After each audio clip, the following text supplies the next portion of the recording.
Hello friends, welcome to your channel catalyst Soni and this is Soni Singh. Friends, आप जैसे कि जानते हैं कि हम लोग बीएड सेकेंड ईयर का जो है क्लास स्टार्ट किया और आज सेकेंड क्लास है। हम लोग आज जो करेंगे वो होगा हमारा असेसमेंट का perspective, actually perspective of assessment. Last class में हम लोगों ने किया हुआ है डेफिनेशन ऑफ असेसमेंट और फिर असेसमेंट का जो ऑब्जेक्टिव होता है, क्यों असेसमेंट किया जाता है, ये सारी चीज़ें हम लोगों ने लास्ट क्लास में देखा है। तो आज सेकंड क्लास में हम लोग पहले पर्सपेक्टिव देख लेते हैं कि वो क्या होता है असेसमेंट का, और थोड़ा सा मैं आपको असेसमेंट का डेफिनेशन भी इसमें बता दूंगी जिससे कि आगे के सारे पॉइंट्स आप क्लियर करेंगे। एक्चुअली ये सबसे टफ पेपर होता है सेकेंड ईयर में। इसको जितना डीपली आप करेंगे उतना ज़्यादा अच्छा है। मैं आपको बता दूं, इसमें आपको समझने की बात है। अगर आप चाहेंगे कि ज़्यादा रट करके इसमें काम कर ले तो वो भी नहीं होगा। इसलिए अगर जैसे आपको असेसमेंट का मतलब ही नहीं पता है तो इससे अगर रिलेटेड आगे कोई भी क्वेश्चन आएगा तो आप नहीं कर पाएंगे। इसलिए समझ करके कीजिएगा और मैं ट्राई करूँगी कि अच्छी तरीके से आपको समझा भी दूँ। तो चलिए आज का क्लास स्टार्ट करते हैं। उससे पहले फ्रेंड्स, जो भी हमारे चैनल पर नए हैं, चैनल को सब्सक्राइब कर लीजिए एंड बेल आइकन को हिट कर दीजिए। चलिए, सब देख सकते हैं आप अपनी स्क्रीन पर। आकलन का पारंपरिक व्यवहार दृष्टिकोण। सबसे पहले कि दृष्टिकोण क्या है, पर्सपेक्टिव क्या होता है। असेसमेंट आप जानते हैं कि टीचिंग एंड लर्निंग का जो प्रोसेस चलता है उसको हम लोग ये देखते हैं कि हमारा जो टीचिंग लर्निंग का प्रोसेस चला है वो सक्सेसफुली हुआ है या नहीं। इन शॉर्ट ये बोल सकते हैं कि जो लर्निंग करता है, जो सीख रहा है, जो अधिगम करता है, जिसको हम सिखा रहे हैं, उसको पूरी तरह से जो हमने सिखाया है वो अप टू द मार्क वो सीखा है कि नहीं, ये चीज़ों का असेसमेंट करते हैं। नहीं सीखा है तो कितना सीखा है या कितनी कमियां रह गई हैं, वो सारी चीज़ों को हम इसमें देखते हैं। तो इसमें दृष्टिकोण होता है, पर्सपेक्टिव होता है। पर्सपेक्टिव में इसमें सबसे पहले जो है व्यवहारवाद पे जाएंगे, जिसमें कि आप जानते हैं वॉटसन, स्किनर, ये सब का नाम रहता है, जिन्होंने और पहले भी बहुत सारे एक्सपेरिमेंट किए हुए हैं। तो इनको बिहेवियरिज्म पर्सपेक्टिव में रखा जाता है। तो इनके बारे में भी हम पहले जानेंगे कि एक्चुअली में व्यवहारवादी लोग जो होते हैं उनका क्या पर्सपेक्टिव है असेसमेंट को लेकर। वो क्या सोचते हैं कि असेसमेंट कितना नेसेसरी है, कितना ज़रूरी है या यूजलेस है। तो देखिए, यहाँ पे सबसे पहले तो आपको व्यवहारवादियों के बारे में थोड़ा सा बताया जाएगा कि व्यवहारवाद का जनक जो है जेबी वॉटसन को माना जाता है। फिर इसमें मेन जो इम्पोर्टेंट रोल प्ले किया बीएफ स्किनर ने किया। वो थोड़ी बहुत जो है वो उन्होंने जो जो एक्सपेरिमेंट किए हैं, क्या क्या किए हैं, वो सारी चीज़ें हैं। अभी हमें जो समझना है, ये समझना है कि एक्चुअली व्यवहारवादी लोग असेसमेंट के बारे में क्या जानते हैं और क्या सोचते हैं इसमें। तो चलिए आइए देखते हैं पहले इनकी मान्यताएं क्या हैं, ये किस चीज़ में ज़्यादा बिलीव करते हैं। तो व्यवहारवादियों की मान्यता जो होती है, यहाँ आप अपने स्क्रीन पर देख सकते हैं व्यवहारवादियों की मान्यता।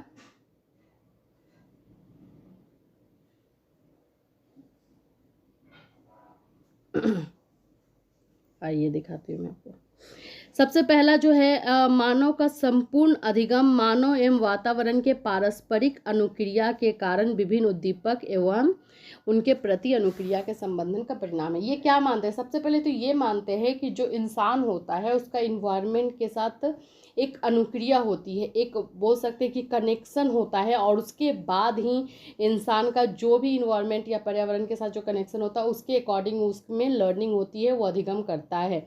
जैसे मान लीजिए कि आप जिस इन्वायरमेंट में रह रहे हैं वहाँ के इन्वायरमेंट में आप उतना जेल नहीं कर पा रहे, उतना घुल मिल नहीं पा रहे, तो जाहिर सी बात है कि उस इन्वायरमेंट से जो आपको सीखना है या फिर जहाँ आप रह रहे हैं कुछ सीखना है, आप नहीं सीख पाएंगे। ऐसा आप एज एग्जाम्पल लीजिए कि कहीं आप जाते हैं, वहाँ का आसपास का एरिया या फिर वहाँ के लोग या वहाँ के कल्चर आपको पसंद नहीं आ रही है, तो आप वहाँ पे अपना 100% सीखने के मामले, वहाँ पे जो चीज़ें नहीं हैं, कुछ अच्छी चीज़ें भी होंगी, आप वो चीज़ें नहीं सीख पाएंगे। तो व्यवहारवादियों का यही मानना है कि पर्यावरण और इंसान में एक अच्छी सी क्रिया होती है, अनुक्रिया होती है, जो कि अधिगम पे जो अधिगम को प्रभावित करती है और अधिगम में उस पर असर पड़ता है। सेकेंड इनका है, बालक जब पैदा होता है तब टेबुला रसा अर्थात एक खाली स्लेट के समान होता है। व्यवहारवादियों ने चिंतन, समस्या समाधान, स्मृति जैसी मानसिक प्रक्रियाओं की जन्मजात उपस्थिति की उपेक्षा की है। एक्चुअली ये भी मानते हैं कि जब बच्चा, जैसे कुछ लोग ये मानते हैं कि जब बच्चा जन्म लेता है या जब वो गर्भ में आता है तभी से वो कुछ कुछ सीखने लगता है, उसको समझ में आने लगता है। लेकिन व्यवहारवादियों का ये मानना है कि जब बच्चा वो पैदा होता है, जब जन्म लेता है तब उसका दिमाग जो है कोरी स्लेट होता है, उसमें कुछ नहीं रहता है, और जैसा जैसा उसके साथ बिहेव होता है या फिर जैसे सोसाइटी में वो जाता है, जैसे लोग उसके आसपास के रहते हैं, तो वो समझता है और सीखता है। फिर है मानव व्यवहार मापनीय एवं निरीक्षणीय होता है। व्यवहारवादियों का मानना है कि हम मानव के बिहेवियर को जो है माप सकते हैं, मेजर कर सकते हैं, समझ सकते हैं कि वो किस तरह का इंसान है। व्यवहारवाद के अनुसार अधिगम उद्दीपक एवं अनुक्रिया के बीच विभिन्न पुनर्वलन की सहायता से किए गए अनुबंधन का परिणाम है। दिए गए उद्दीपक पर सीखी गई अनुक्रिया बार बार प्रदान। इनका ये भी एक चीज मानना है, उद्दीपक होता है क्या, स्टिमुली, मतलब कि किसी भी इंसान को कुछ काम करने के लिए एक उसका मोटो, एक उसका लक्ष्य होना चाहिए जो कि उसको प्रेरित करे, मोटिवेट करे वो काम करने के लिए। जैसे मान लीजिए कि आप एग्ज़ाम में किसी कंपटीशन में ही आप बैठे हैं और वो आप उसको क्रैक करना चाहते हैं, तो उसका क्रैक करने का मतलब क्या है, क्योंकि आप चाहते हैं कि आपको जॉब हो जाए, आपको जॉब मिले, तो आपका यहाँ पे स्टिमुली क्या है, वो जॉब आपका जो है उद्दीपक कहलाएगा। तो इसी तरह से व्यवहारवादियों का ये मानना है कि जो उद्दीपक होता है वो इंसान को मोटिवेट करता है उसको अधिगम के लिए, और वो और अच्छे से कर पाता है। तो ये इनकी मान्यताएं हैं जो कि आप देख सकते हैं 5-6 पॉइंट है। अब आइए कि ये व्यवहारवाद और आकलन क्या है, मतलब कि अब बिहेवियरिज्म एंड असेसमेंट का क्या रिलेशन है। तो यहाँ पे आप देख सकते हैं, इस प्रकार व्यवहारवादी मनोवैज्ञानिक ने शिक्षण की अधिगम की संपूर्ण प्रक्रिया में मानव संज्ञान यथा सोचने की क्षमता, तर्क की क्षमता, समस्या समाधान की क्षमता, व्यक्ति का सामाजिक एवं सांस्कृतिक परिप्रेक्ष्य आदि सभी की उपेक्षा करते हुए विद्यार्थियों को एक निष्क्रिय ग्रहणकर्ता के रूप में देखते हुए शिक्षण अधिगम हेतु विभिन्न विधियों में तदनुसार आकलन के मानक तय कर दिए हैं। व्यवहारवादियों ने एक स्टैंडर्ड अपना सेट किया है जिससे कि इंसान में जो सामाजिक या जो सोशल होता है, जो उसमें कल्चरल चेंजेस होते हैं, जो उसमें प्रॉब्लम सॉल्विंग जो चीज़ें एबिलिटी होती है, रीजनिंग होती है, ये सारी चीज़ें जो है वो कैसे करता है वो उस व्यवहारवादियों ने सेट किया है।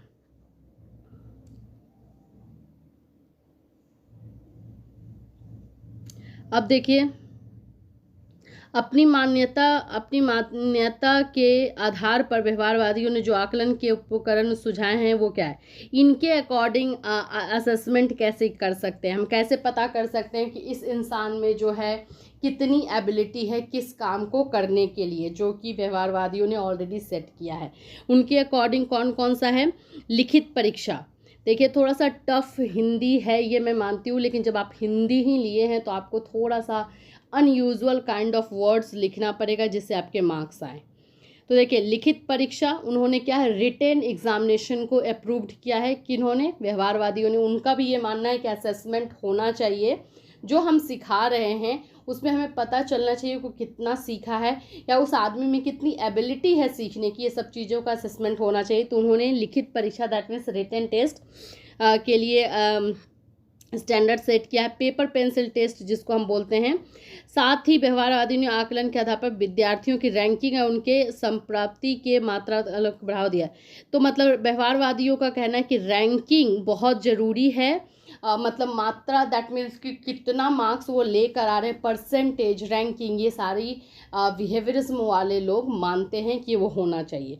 ये मेन पॉइंट है। बाकी सारे लैंग्वेज और वर्ड्स जो अभी तक हम कर रहे थे वो था, ठीक है, आप अपने लैंग्वेज में भी चाहें तो थोड़ा ईजी लैंग्वेज यूज़ कर सकते हैं, लेकिन ये मेन पॉइंट है, इसको याद रखिए।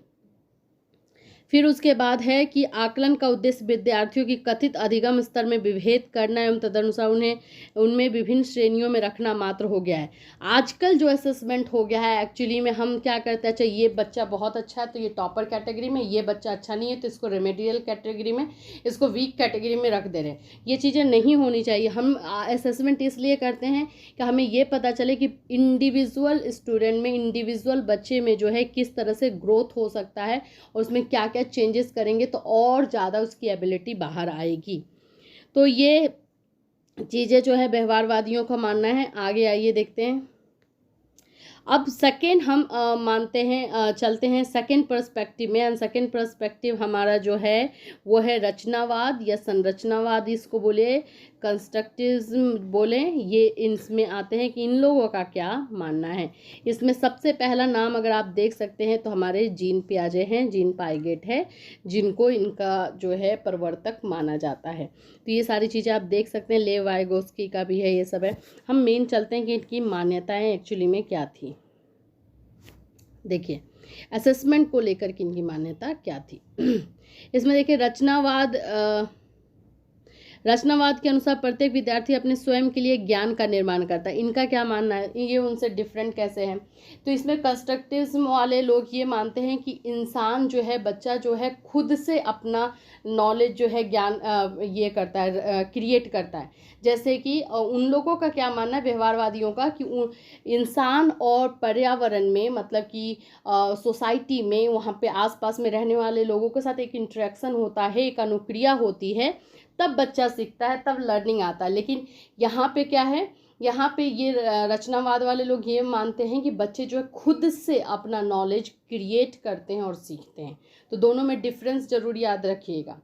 चलिए, अंतर्गत एक छात्र एक कोरी स्लेट नहीं होता। जैसे कि व्यवहारवादी मानते हैं कि बच्चे का दिमाग जो है कोरी स्लेट जब जन्म लेता है तो होता है, लेकिन ये लोग ऐसा नहीं मानते हैं, बल्कि वो अपने साथ पूर्व अनुभव लाता है। वो किसी परिस्थिति के सांस्कृतिक तत्व और पूर्व ज्ञान के आधार पर ज्ञान का निर्माण करता है। रचनावाद परिप्रेक्ष्य में छात्रों की समालोचनात्मक चिंतन व अभिप्रेरणा को विकसित करने, इनका ये मानना है कि जब बच्चा जन्म लेता है तो कोरी स्लेट नहीं होता है, वो उसमें पहले से ही कुछ ना कुछ नॉलेज रहता है। जब वो गर्भ में रहता है तभी से वो कुछ ना कुछ उसमें एक्टिविटी होती रहती है। ये चीज़ें जो है वो मानना है कि इनका रचनावाद वाले लोगों का। ठीक है, अब आइए थोड़ा आगे चलते हैं। अब इनकी मान्यताएं एक्चुअली में पॉइंट वाइज देख लेते हैं, जिससे आपको याद करने में इजी होगा। ठीक है, चलिए।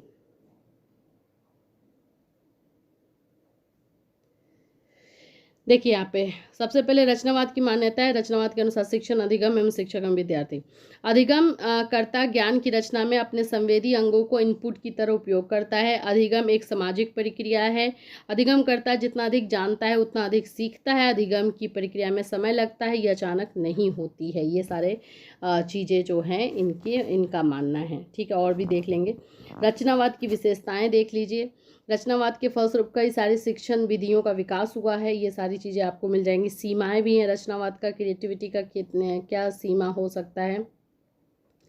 रचनावादी शिक्षक की विशेषताएं हैं। ये सारे इम्पॉर्टेंट उतने नहीं है, लेकिन फिर भी आप देख लीजिएगा क्योंकि क्वेश्चन कहीं से भी आ जाता है।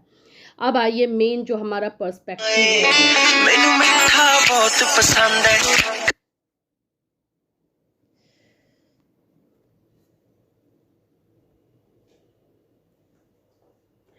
तो आकलन के प्रति रचनावादी दृष्टिकोण क्या होता है, ये हम पहले देख लेते हैं। रचनावादी विद्वान आकलन को एक सक्रिय प्रक्रिया के रूप में देखते हैं, बहुत पॉजिटिव वे में इसको देखते हैं।